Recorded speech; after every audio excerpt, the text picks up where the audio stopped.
Hi there, I'm nicodehaan, and welcome to Living a Primal Lifestyle, where we explore a return to a more balanced and natural wild world.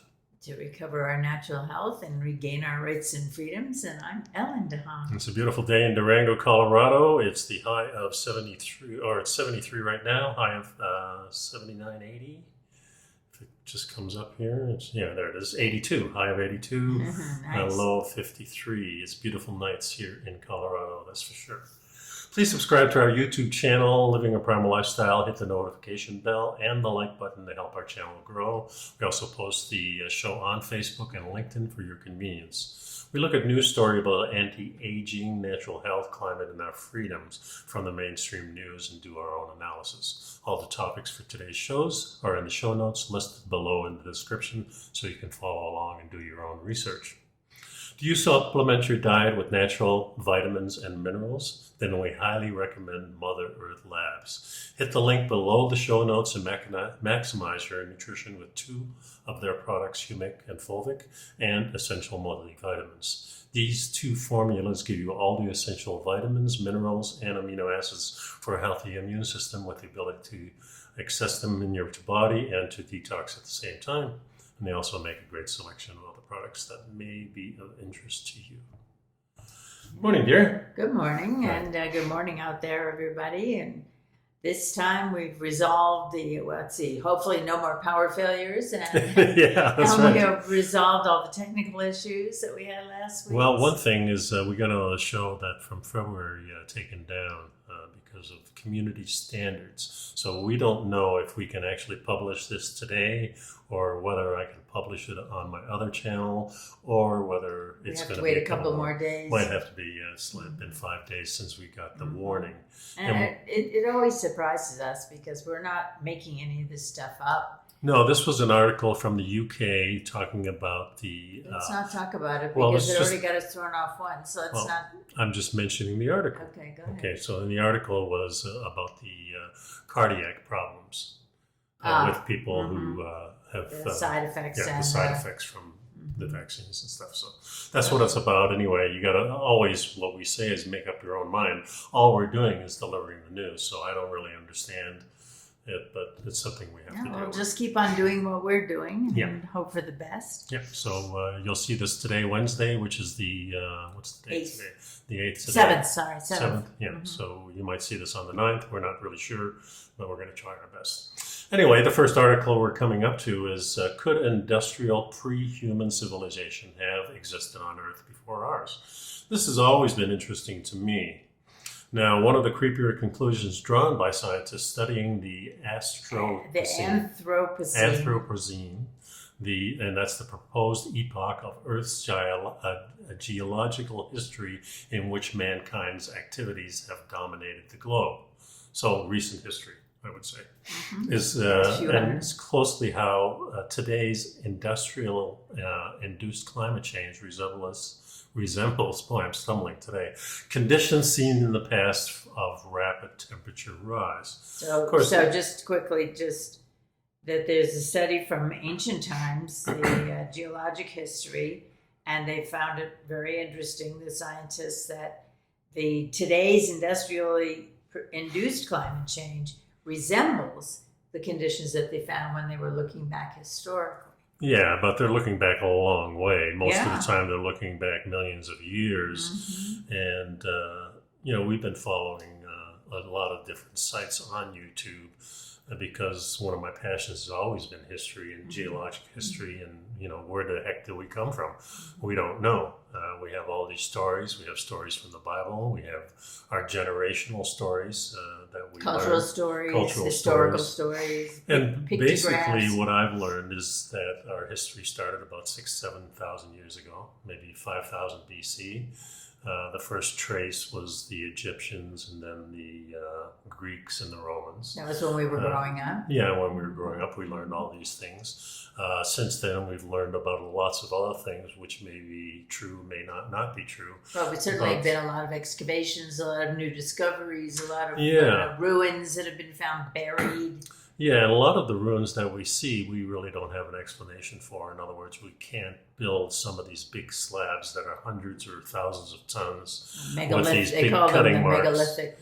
Yeah, and they slabs. have cutting marks on them. They have two drills. They have and- cutting marks that are like modern tools. Yeah. Not chisels and Right, so like these big circular saws, or maybe Mhm. boom saws, swing saws, drill holes. Yeah. And one of the things of the drill holes is that the rate of the access of the drill going into the slab is much, much faster than we can do today with diamond Even with drills. diamond drills, which is the hardest drill that we Yeah, so diamond and titanium. I exactly. guess. So anyway, let's Yeah. go on with Well, this. this is interesting. As it talks about the example that they're comparing it to, it says, they call it hyperthermals. That's those are the maximum thermal events of prehistory. So whether the warming was caused by humans or by natural forces, the fingerprints, which are chemical signals and tracers that give evidence of what happened, look very similar. So they, as you mentioned, millions of years ago, they look back to the Paleocene-Eocene thermal maximum. The BETM, they shorten it for. Yeah, and it's a 200,000 year period that occurred 55.5 million years ago, when global average temperatures rose by 5 to 8 degrees Celsius, which is 9 to 14 degrees Fahrenheit. Yeah, and this is interesting because right now we're claiming that we're the hottest ever. Right. And we're only a couple of degrees higher than what the normality is. Well, So I think these things go in cycles. What I think they're talking about is that they're talking about the modern era. They're not talking about a million years ago. In other words, in our modern they're era. not. Yes.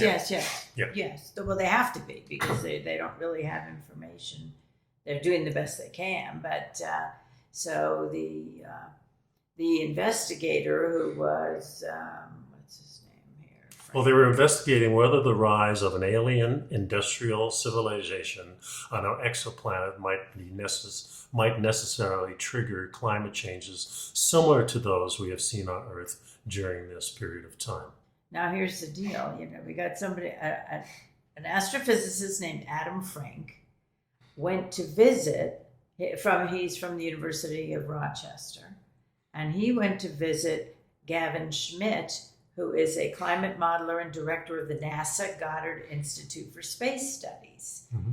And the two of them got together, and they were talking. And now Frank's position was perhaps there were industrial exo-civilizations, which means off planet, right, that came from outside and introduced these concepts and whatever to the Earth. Mm-hmm.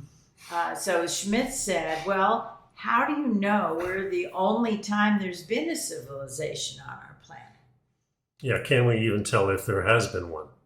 Yeah, and that would be then Frank's response was, could we even tell? Right. How can we find out? And I think if you're talking millions of years, how could you tell? I mean, there's so much that happens. Well, I think everything deteriorates and dissolves. Yeah, I mean, of course. That's Our position, we've been listening to Suspicious Observer, and we've been listening to a lot of different sites talking about the Uncharted X and what's it called? Megalomania. Yeah, and a lot of these researchers that are maybe not in the mainstream, but they're certainly doing their own research. There's a lot of people doing research. So what they found is that civilization started maybe about 6,000 years ago, but it seems to be a lot of things left over from maybe a prior civilization. Mm-hmm. And we're not talking millions of years, we're probably talking more like thousands of years, maybe 30,000, maybe 100,000.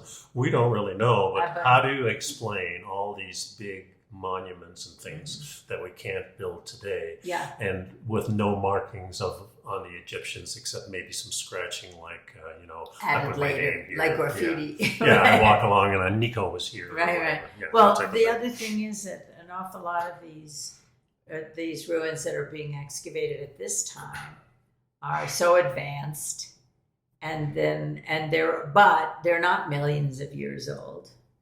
Right. So the question that these researchers were looking at was, well, if an industrial civilization had existed on Earth, what traces would it have been left, and would those traces be detectable today? And I thought that was an extremely interesting. Well, one of the things, of course, we know that about 12,000 years ago is when the big rise of the seas, because of the melting of the glaciers, that the sea rose between 300 and 400 feet all around the world. And if we look at populations today, we find out most of our civilization is within that 10-mile or so radius around where the water used to be. Mm-hmm. So today our civilization is close to the shore. In most cases, not in all cases. So if we were looking for things, this is the place we'd be looking, under the water. And we certainly have found things under the water, whether they're ancient civilizations, whether they're natural formations. This is something that, of course, we don't have any answers yet. No, we don't, but there's been some suspicions, certainly, and we're finding out a lot more because we have much better imaging these days. Well, sure. Now you can do imaging without digging. What do they call LADAR? Yeah, well, one of those systems. It says here that today less than 3% of the Earth's surface is urbanized, and the chance of any of our great cities would remain at over 10,000 or tens of millions of years, and them vanishing is vanishingly low. Yeah. It's very. You're not going to see anything. Tens of millions. Not tens of millions, but maybe 30 or 40,000 years ago.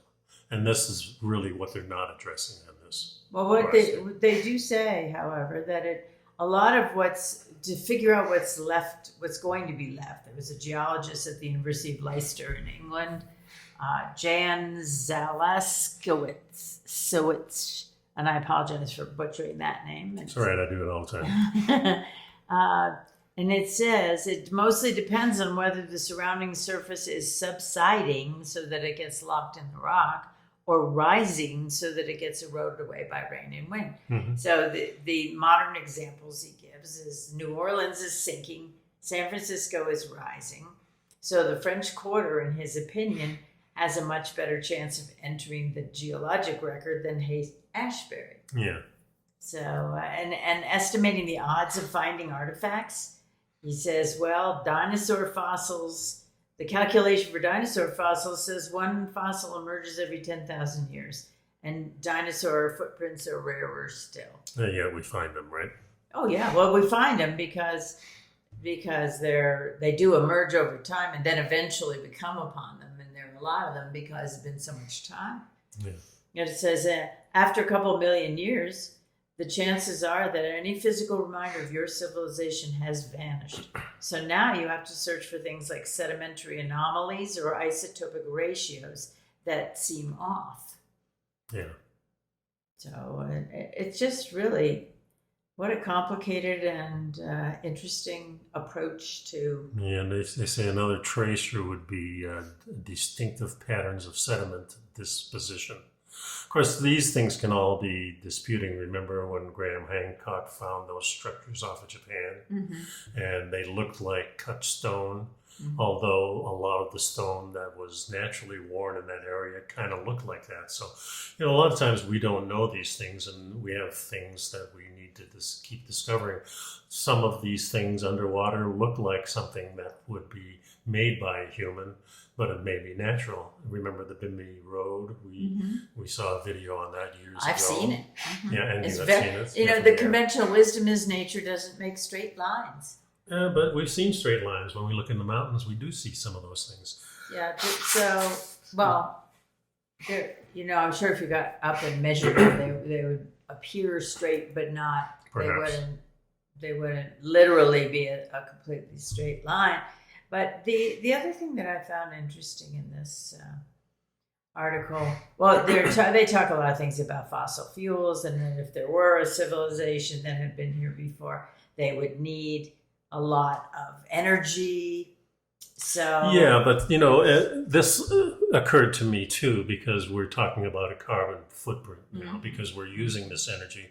But remember, at the turn of the century is when they were having the discussions between what systems should we use? Should we use Tesla's system, or should we use Edison's system for electricity? The problem with Tesla's system, it had no meter. because it was going through the air.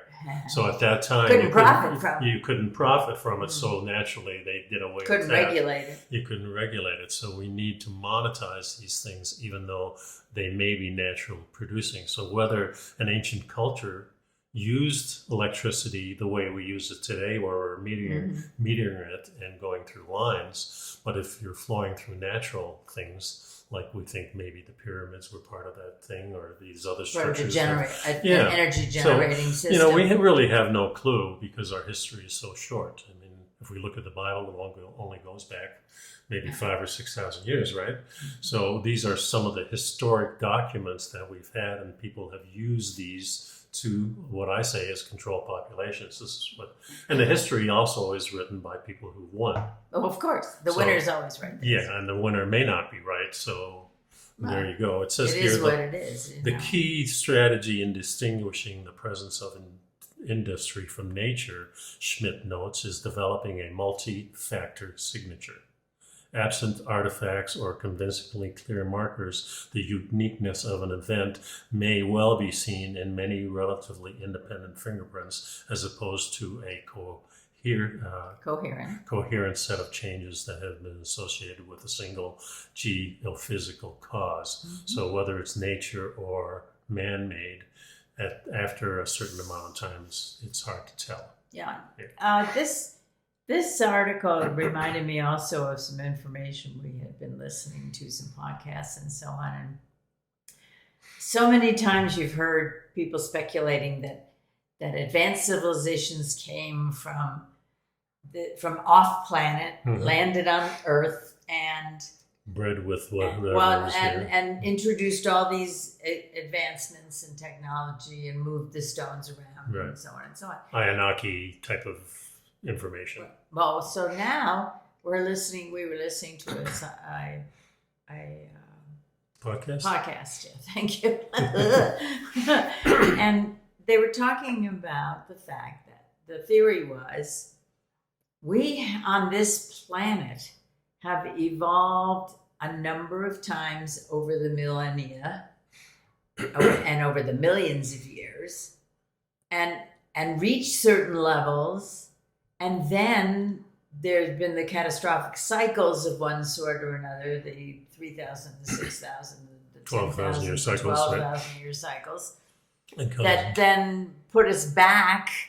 Kind of wipes out everything, and we have to kind of start over again. And that what we're discovering is that the founders were us, which is kind of that I liked that explanation. I liked thinking about that direction. Warms your heart a little bit more than an alien. But it also, if you look at all the catastrophe cycles and the studies, the geological studies and everything else, it actually makes a little more sense than that extraterrestrials were landing on Earth. I mean, the Stargate premise. Yeah. It's just something for me to think about, and I'm going to follow up on that as the next few years go by and see what comes up, if anything. But I like the Stargate idea. I mean, Well, yeah, of course. Are we alone? That's the whole thing. Okay. Do your own research, folks. We always say. Next article is about. Next two articles are very similar in their scope. They come from a little different thing. The first one is ice usually stops melting in Greenland by September, but not this year. And this article came from the Washington Post and was just printed yesterday. Yeah, September 6th. In Greenland, it feels like July, more like July than September. After a fairly cold and wet summer in Greenland, an unusually late heat wave last weekend caused extensive melting across the ice sheet, a kind of melt typically seen in the middle of summer. Researchers say it's the largest melt event to occur in September, according to data spanning nearly 4 decades. That's a whole 40 years. Yeah, that's not too long geologically. Time. For us, it's a half a lifetime. But they said there was a heat wave, and it was they were looking at the summit. So the summit is the coldest part of the ice sheet, and the heat that spurred the melting across 35% of the ice sheet last weekend was widespread melting of the sort usually observed in July. typically only 10% of the ice sheet surface is melting in early September. Yeah, peak melt Saturday, meltwater runoff rates clocked as high as 12 million tons per day. 12 billion tons per day, easily ranking as the top 10 runoffs. One of the 10. This is interesting because we've been in a warm period for the last 150 years. But this has so much to do with the ocean circulation and things like that. We think right now that the ocean currents are slowing down a little bit, especially the tropical, the Gulf Stream. And when the Gulf Stream hits up near Norway, what happens is the water gets colder, and the colder water drops down to the bottom and then circulates through the whole globe and then warms up again in the tropics. And this circulation is really important to our climate. And this whole talk about that we're in the hottest and we're causing it is definitely under speculation by a lot of other scientists. There are complex causes all interacting with each other.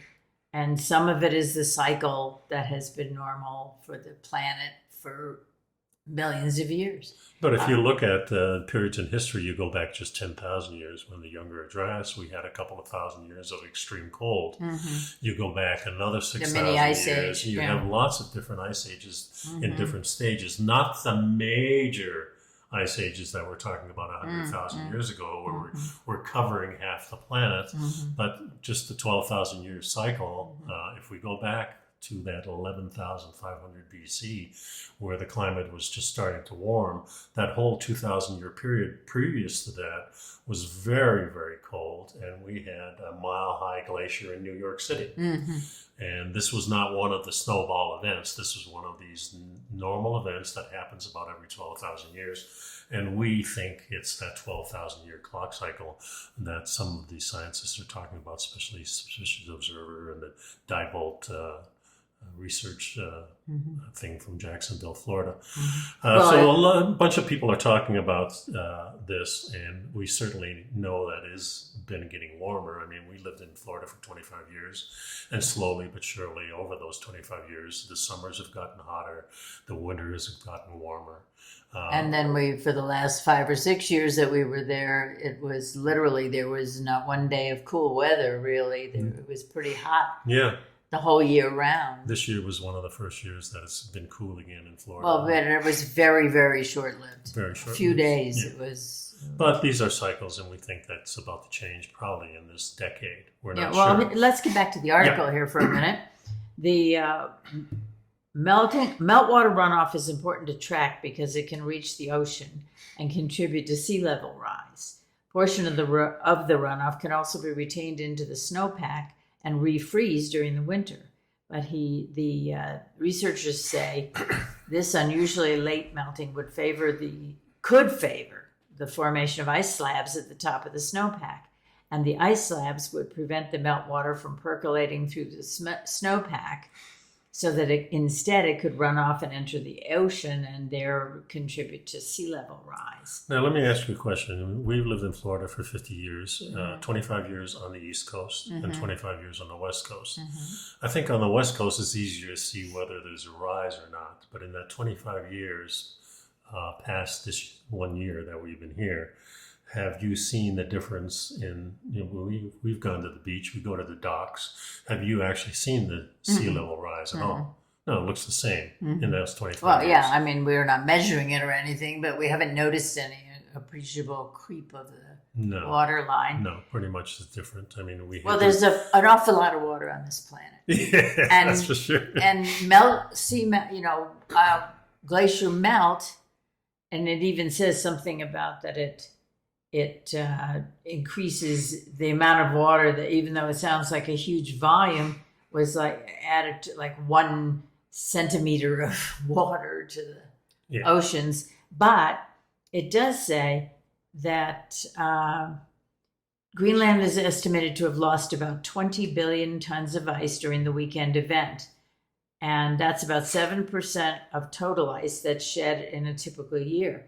For every 360 billion tons of ice the sea level rise is 1 millimeter. It's not even a centimeter, it's a millimeter.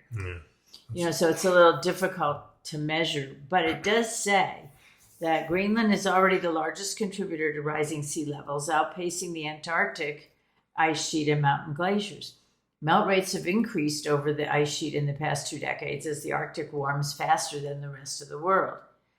And I wonder, does that have anything to do with the magnetosphere being weakened and that the sun coming in at the poles? Certainly could. Yeah. I'm just wondering. I think so. Okay. Melt rates have increased. New research suggests that the ice sheet will lose about 3% of its current mass, which is a volume equal to just under a foot of sea level rise. Even if the world stopped emitting greenhouse gases today, and we really don't know if the greenhouse gases are actually... Look, we're just reporting the article, okay? Yep. All right, this marks the second year in a row an unusually late heat wave has swept over the ice sheet. In 2021 and mid-August, temperatures rose 18 degrees Celsius above average and caused it to rain at the summit of the ice sheet, which is 2 miles above sea level, for the first time on record. Yep. And at one time, the researchers had said it was the largest melt event to occur so late in the year. Of course, now it's September and we've had it. Yeah. But this is a relatively recent article, and the next article is. Well, the article was published yesterday. Yeah.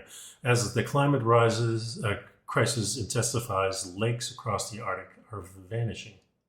Yeah, it says the Arctic. Now, this is the Arctic, not Greenland, right? But they're measuring in both places to see what's going on with the ice. Yeah. And the Arctic is no stranger to loss as the region warms nearly 4 times faster than the rest of the world.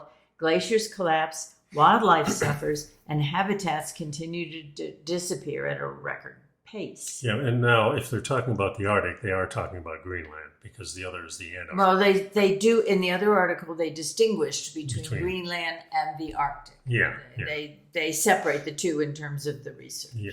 Well, the reason they're mentioning the Arctic is because they're mentioning land here and not so much the permafrost. Mm-hmm. They're saying that the lakes are actually drying up, and this could be, and it's mentioned here in the article, this could be a reason that we know that the permafrost is melting, because usually these lakes kind of sit upon the land and don't drain away, and what's stopping the drainage is the permafrost because it's frozen down there. It can't penetrate, so it means that permafrost is melting, and that's what is allowing.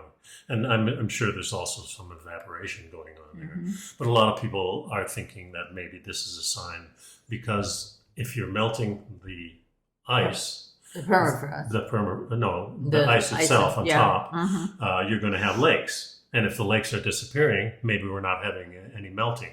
But I think what this article is saying, yes, there is melting, and the reason we're not seeing the lakes is because the permafrost is melting, and underneath, therefore, and it percolates down. Yeah, that's exactly right. Okay, so it says that the research reveals over the past 20 years, Arctic lakes have shrunk or dried completely across the Pan-Arctic. See, there's an entire region called the Arctic. Exactly. Yeah. Okay, and that includes Canada, Russia, Greenland, Scandinavia, and Alaska. So they were wondering what the heck was going on here. Well, it says here also that the lake decline comes as a surprise. Scientists had prediction that climate change would initially expand lakes across the tundra due to the land surface changes resulting from melting ground ice, with eventually drying in the mid-21st or 22nd centuries. But instead, it appears that thawing permafrost, frozen soil that blankets the Arctic, may drain the lakes and outweigh the expansion effect. So the team theorized that thawing permafrost may decrease lake area by creating drainage channels and increasing soil erosion into the lakes. And that makes sense. Yeah. Now, I do want to mention that we don't really think that we're going to have a catastrophe as far as the Earth heating up, so Well, so we it's don't so bad. expect the world to boil off. And No, because we think probably the flip side is going to start taking place, and we're going to start getting colder because the sun is going through its maximum right now, and when it starts back down to its minimum, it's going to be one of these grand solar minimums that creates a lot more cold. So it's we'll see what again, the happens. cycle of the Earth is well documented, and it's happening again, and we'll see what happens. And indeed we will. Okay, let's talk about supplements. Next article, ingredients you never want to find in supplements. This comes from Eat This, Not that. Not That, and this was September 4th. 2022. Yeah. So from fish oil to vitamin C, people are trying to boost their immunity and improving the overall health by taking supplements. According to the Center of Disease Control and Prevention, an estimated 58% of U.S. adults age 20 and over take daily supplements, while companies promise everything from perfect skin to shiny health and Shiny hair. Shiny hair and all that But stuff. not So, of course, we take supplements, and but- we are very careful of where we get them.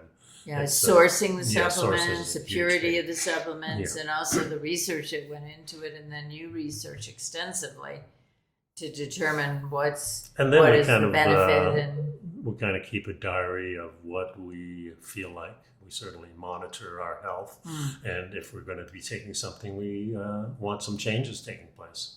And we notice. yeah, we notice good changes. So the doctor here says, while it's easy to think that taking supplements are a great idea across the board, it's not always advisable to take more than 100% of the recommended dose of any particular supplement.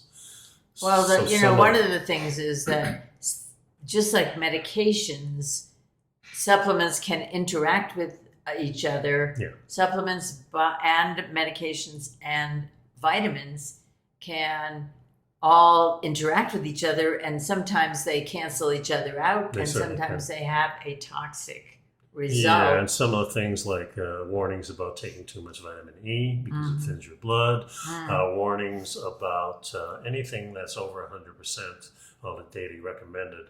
I think for things like vitamin D, you don't have to worry as much. For vitamin C, you probably don't have to worry about. Well, you can't. If you take too much vitamin C, you can end up with diarrhea. Yeah, those kind of signals do take place for sure. But what was more important to me is what else is in these supplements because of packaging designs or whether we want to preserve preservatives. them, those types of things. So there's 2 items in this thing. Keep your eye out for red flags or meaningless phrases like pharmaceutical grade or other claims about diseases. So the FDA really doesn't allow claims. Period. Well, they're unproven. They're not especially when they're approving new supplements, Right. Or when they're actually, supplements are not regulated by the FDA. That's right. So because once they start regulating, they call them a drug. So once they approve them, then they're copyrighted and they're patented, exactly. and they cost a lot of money. Yeah. So there's 2 things here. But it's the quote you just used about keeping an eye out for pharmaceutical grade or specific claims about diseases and results came from the consumer lab at the Underwriters Laboratory or the U.S. Pharmacopoeia Group. So there are sources for getting information about this stuff. Certainly are. Number 3. So the 2 things that are in there that we don't want really is titanium dioxide. Yeah, titanium dioxide has been linked to inflammation in the small intestine and may not be recommended for people with digestive issues. Yeah. It's a whitening agent, and they put it in sunscreen and cosmetics as well as in paints and lots of other things. So again, this is a list of things you don't want to find in your supplements or you don't want to ingest. Yeah, so the second thing is magnesium silicate. Which is like sand or glass? What is Well, it's also silicate? called talc. Oh, talc. Talc, yeah. Okay, talc. And this stops the supplements from caking or clumping up. So it's an ingredient. But it's not, the FDA doesn't say magnesium silicate is food grade. and it may cause issues for stomachs and lungs. Yeah. It's important to read the labels, Yeah, and you got to have a good company. So this is why we would recommend you go Mother to Earth Labs. Mother Earth Labs or maybe Body Health, where we get our aminos. Yeah. Those two are We we've know researched and we know them personally. So that's the last thing here is mentioned is the heavy metals. Listening to heavy metal music is cool, but you don't want them in your vitamins. It makes sense to me. Lead or mercury have no place in your modern supplements. So they can show as additives in ashwagandha, turmeric, or other supplements in order to enhance the appearance of the supplement. So again, take a look at the ingredients and look them up and see what they are if you don't recognize the name or the words. Yeah. Next article is called "What Are Zombie Cells, and Could They Be the Answer to Slowing Down Aging itself?" Yes.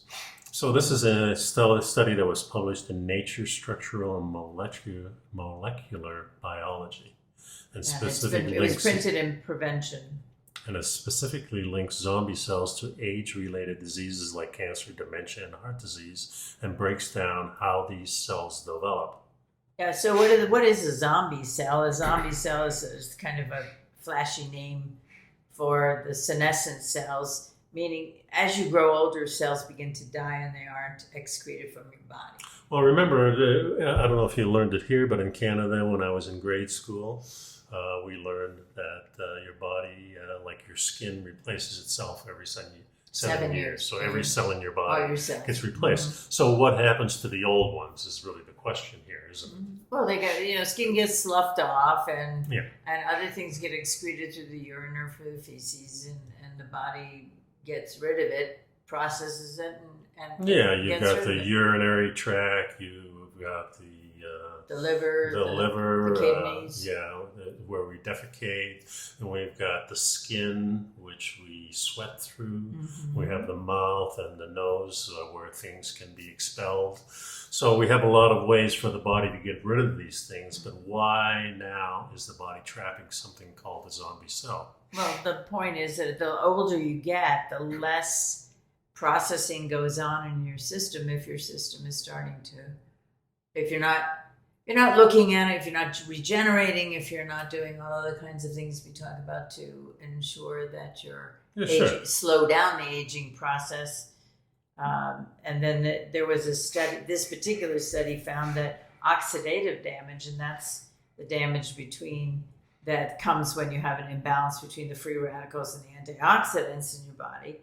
And we've talked about telomeres, which are the protective ends of the chromosomes, and that as you start out in life with a very long line of telomeres on your genes and then on your chromosomes, and then slowly but surely they disappear and the line shortens.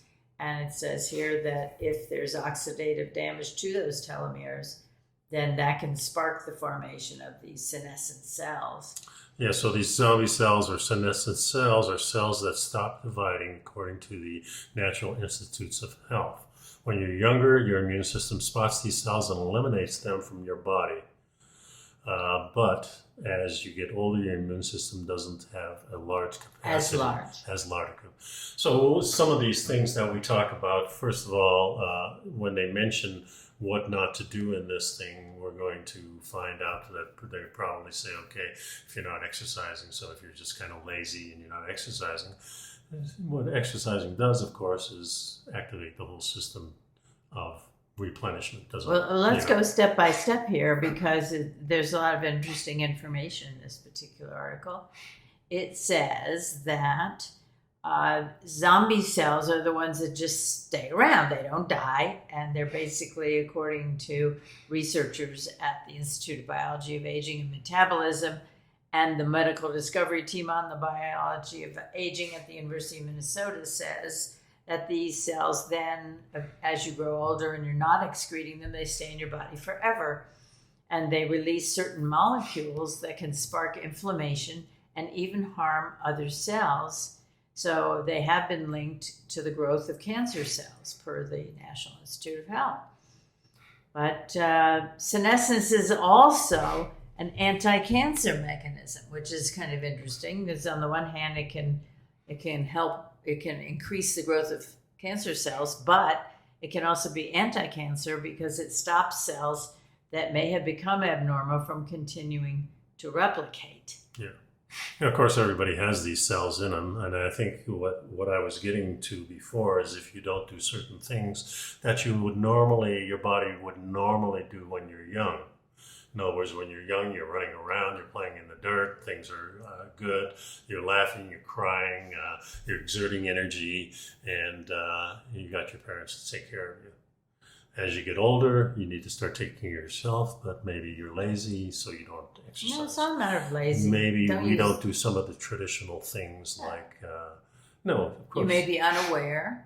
You may have forgotten. You may have gotten caught up and distracted in other things.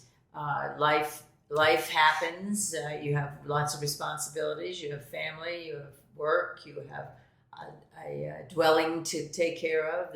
There are lots of reasons. There may be medical conditions that impede your ability to take as good care of yourself as we would want. So it's just to finish quickly what we're doing here with this article. The researchers say things go wrong as we age. This includes things like dysfunction in your stem cells, changes in metabolism, and dysfunction of your mitochondria, which generate the energy to power your cells. So the zombie cells do interact with the other systems of the body. Boy, the human body is so complicated. And it's a miracle that as little goes wrong with it as does when you think about it. Well, I think we stopped doing certain things. I think we stopped exercising. We don't go into the sauna. We're not exposed to heat. We're not exposed to cold. And these are all mechanisms that we know work because this is something that the natural world does for us. And now we're sheltered in these, our homes. Mm-hmm. We don't go outside as much, especially these last few years. We don't exercise as much. We don't take these normal things that our ancestors like the sweat lodge and things like that, exposing ourselves to these extreme temperatures. Well, why is it good to do that? I mean, because it shocks the system and it helps build immunity. But if we take a look at the natural world does this for us if we don't have the shelter and we. No, I understand. What I'm saying is why is that a good thing for the natural world to do?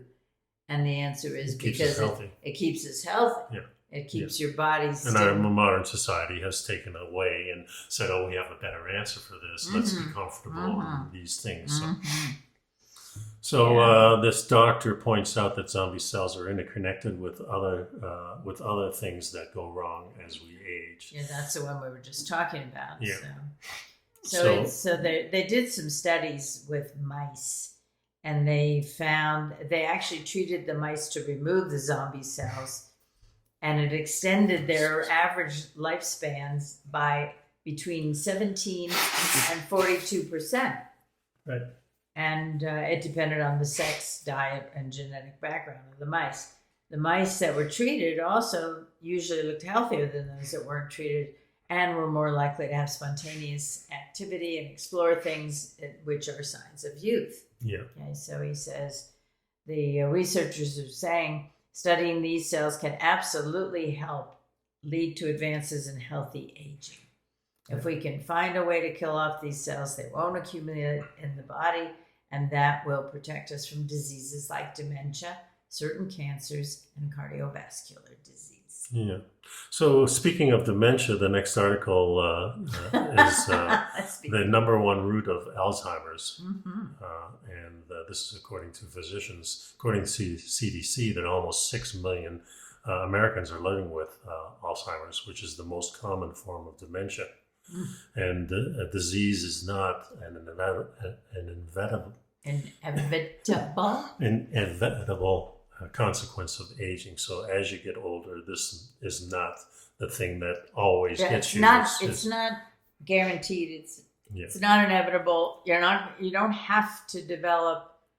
There are ways of preventing and slowing down. Yeah, so science is catching up, and there are things we can do to take care of our brain health and reduce other risks. And I think this adds to that article that we just read. Here it gets into more detail. Yeah, here it goes into detail of what is causing these things. And the number one thing is sedentary life.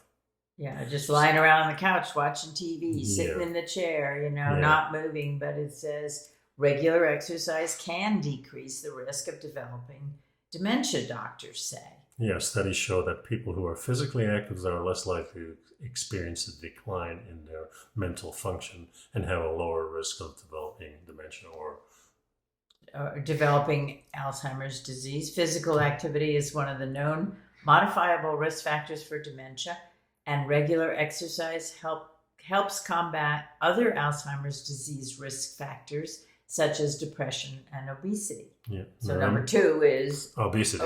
Yeah, and that's strongly been linked to an increase of Alzheimer's, of course, and many other things. So by identifying these risk factors, they're really telling you that don't slow down. Well, here, the number 3 is type 2 diabetes. Correct. Now, type 2 diabetes has just escalated like crazy. That's the one that develops later, and it's a result of your insulin resistance and your pancreas not properly functioning. Yeah, you don't have the access to the insulin because you're not sensitive anymore. So the body doesn't react to the excess sugar, which is one of the biggest problems, of course, we have in our modern society is this manufactured carbohydrate that is really, really hard on the body. It's hard to digest, and it doesn't. Well, it's actually easy to digest. It just goes into the bloodstream so fast that it causes lots and lots of problems. And one of them is this instance. I should say it's difficult to get a benefit from. There is sometimes. No benefit. Well, the only benefit would be for quick energy. Yeah.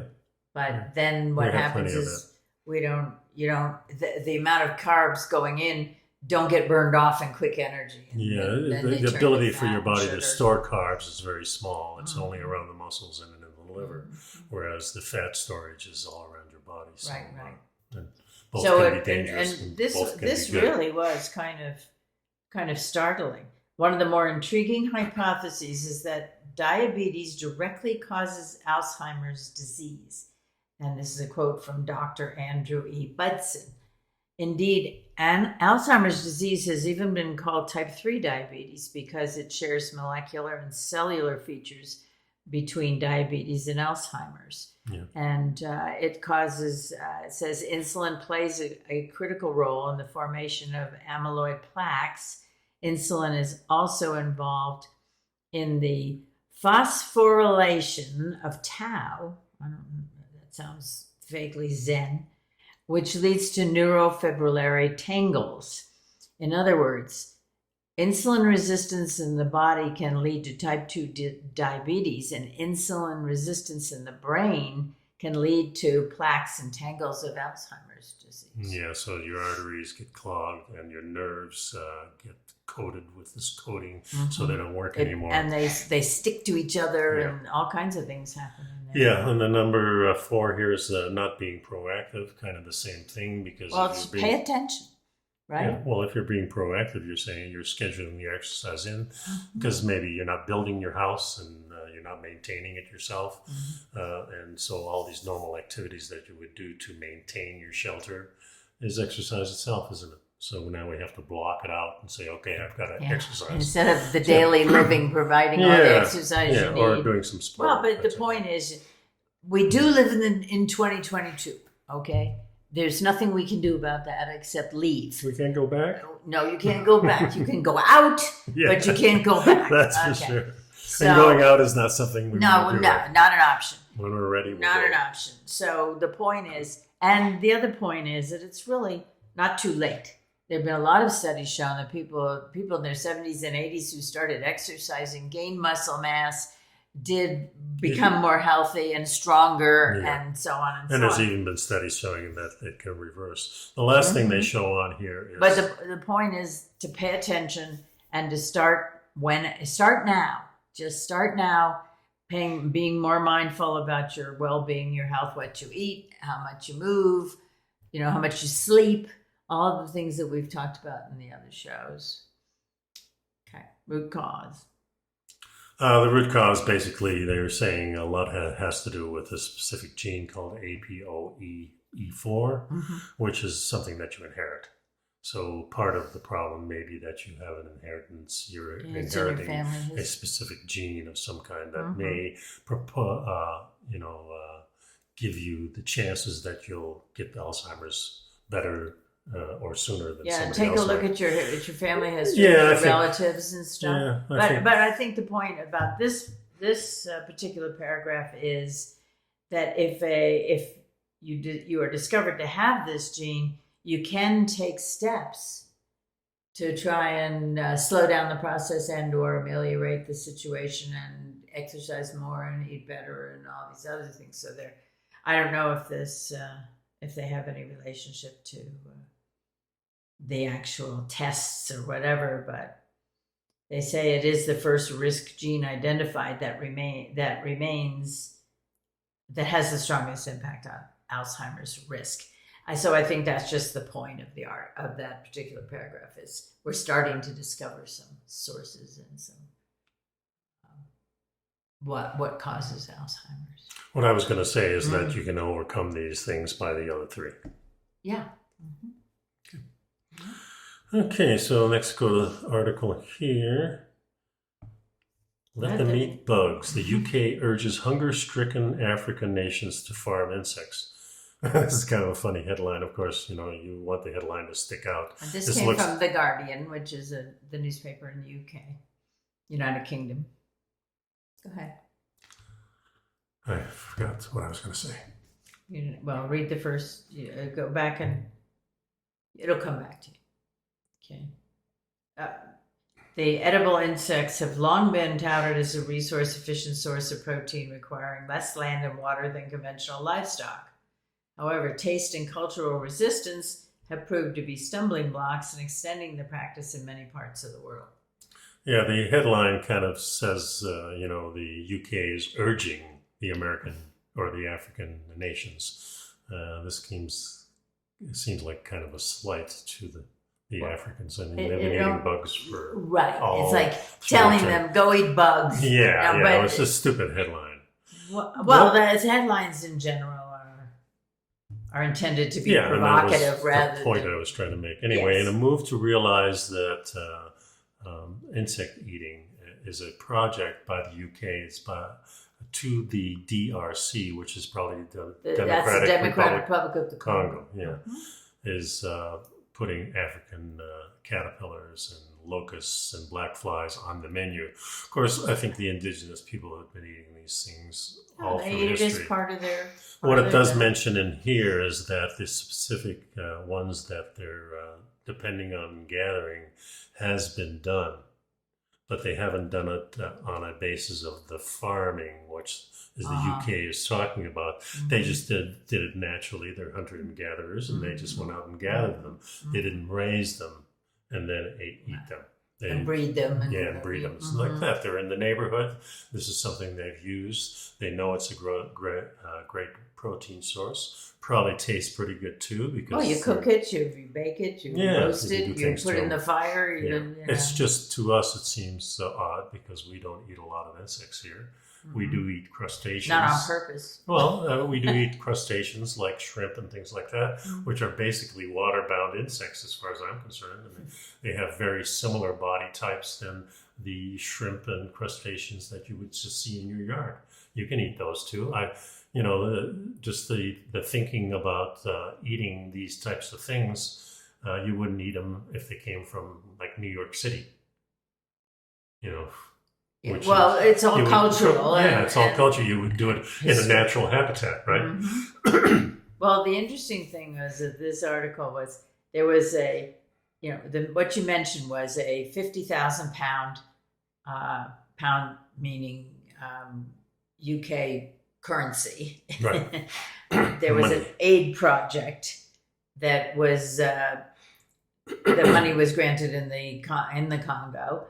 And they wanted to help people raise these insects on a sustainable basis and on a year-round basis and whatever. So they the project was listed on the Foreign Commonwealth and Development Office's Development Tracker website as seeking to, quote, promote the production of insects for human food and for use in the manufacture of animal feeds, close quote. Now, there was the Catholic Agency for Overseas Development, which is CAFOD. It's a charity in England and Wales. Now, they were being quoted in the newspaper as promoting production of insects for human food. After publication, CAFOD said it was completely wrong to claim the program as encouraging people to eat insects, that it was a local project to grow insects to feed fish, that would then ensure a better quality fish being exactly. raised. And they mentioned another couple of parts of Africa here where people eat different types of worms and moths and things like that. And these are part of a natural diet for a lot of these indigenous people. So it's no surprise that they're eating them, but these companies want to now mass produce these things, whipping up a bug-based meal for these people. Well, I think they're trying to encourage them to start a cottage industry of farming these and raising these animals, these insects. There was a 300,000 pound aid budget donation that said officials are planning to feed poor children aged 7 to 11 in Zimbabwe a bug-laced gruel, which is like a porridge, like a cereal kind of thing, which they say has the benefits of being rich in crucial vitamins and minerals, including phosphorus, potassium, iron, copper, zinc, manganese, sodium, vitamins B1 and B2, and niacin. And the project's lead is Dr. Alberto Fiore, who's a professor of food chemistry and technology at a university in Dundee, said the Zimbabweans rely heavily on maize, which of course is corn, and it's low in protein, essential minerals, amino acids, and fatty acids. So they were trying to incorporate better sources of these things into the diet. Yep. We support specific research projects with funding, but we anticipate that the learning and knowledge gleaned out of will benefit citizens around the world, irrespective of their economic status. The protein and environmental benefits of consuming insects has been widely reported globally. So there's a real push on this. I don't think that's a bad idea. We're going to have to have sources of food. Well, they're already eating corn, and we know that corn is not a native to Africa. It's native to the New World. Right. So they've already introduced them to these carbohydrates that probably is unhealthy, and adding bugs to them probably would be better for them. Who knows? Well, adding protein, adding animal protein and other minerals and so on. I mean, whatever the source, it's a... What's the UK doing in Africa anyway? All these countries are in Africa. Yeah, that's a whole different subject. Different story. Yeah, exactly. So the last article here is Cyborg Cockroaches with solar-powered backpacks could deploy in disaster zones. Yeah, I read this article and I thought, okay, in disaster zones, what would that look like, and why would they do that? Well, like earthquakes and things like that. No, I understand, but why would you need a solar-powered backpack on a Madagascar? But for what? Are they trying to take photos? What are they doing? Why are they releasing these animals? Photos. I can see a little bug crawling, taking a little picture. Hi there, we'll be back. You know, that type of thing. Well, that's, to get a sense of the scope of the damage or, So the system, which is basically a cockroach backpack wired into the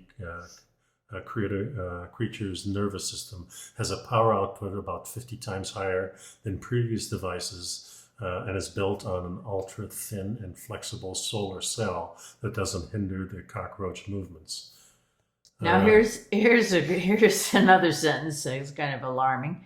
Pressing a button sends a shock to the backpack that tricks the roach into moving in a certain direction. So they're trying to get them to go to, they want them to be able to go in a certain direction, but then what? I'm trying to, the rest of the article talks a lot about how there were a lot of experiments and they could get them to walk in certain directions and so on. But then it says, then it says, quote, the current system only has a wireless locomotion control system, so it's not enough to prepare an application such as urban rescue. And this was a Japanese electronics expert named Kinjaro Fukuda. By integrating other required devices such as sensors and cameras, we can use our cyborg insects for such purposes. So right now, the article is really telling you that they've got some kind of backpack on a Madagascar hissing cockroach, which is a very large cockroach. Oh, this big. Yeah, it's pretty big. The size of your thumb, at least. Yeah, and that's 1 inch to 3 inches. Yeah, yeah. And then, so... Well, you know, technology's come so far. We've got drones now and things like that are so small. They're almost insect size in a way. So I'm not sure we need a living creature with a little backpack. I think we can probably just use our little drones, miniature drones, to do these activities. But it's an interesting thing. I mean, well, the question then is, what applications could there be for a, a super thin film that ultra thin and flexible solar cell? Yeah, there could be lots of applications for something like that. Well, they mentioned here other insects, but you know, there certainly could be just what, like I said, having our little drones flying around or crawling around. You know, we're getting very inventive in these things, and they could definitely help. I don't know why we would use another animal. The article really does not say what purpose or how they might be used or anything else. It just talks about putting a backpack on a hissing cockroach. Yeah, just don't eat that cockroach. Don't eat that cockroach. Yeah. Anyway, that's the show for today. But that just, of course, reminds me of the scene from Fifth Element. Yes. Where the cockroach has a little camera on its back and is spying on the premiere as they're having a private conversation. Yeah, somebody swats it, I think. Yeah, with his shoe, squash. Yeah. Anyway, that's our show for today, folks. Hope we can get this up today. If not, you'll see it in the next couple of days. But we're always here. We'll be back next week. Please hit the like button. Please subscribe to our channel. And if you have any comments, if you'd like us to talk about anything in particular, please let us know. Put it in the right below under the comment section. You can just go ahead and put it in. Also, you have an email address. Yeah, nicodehaan@me.com. That's in the show notes also. So thanks for sticking around. Be well. Bye-bye.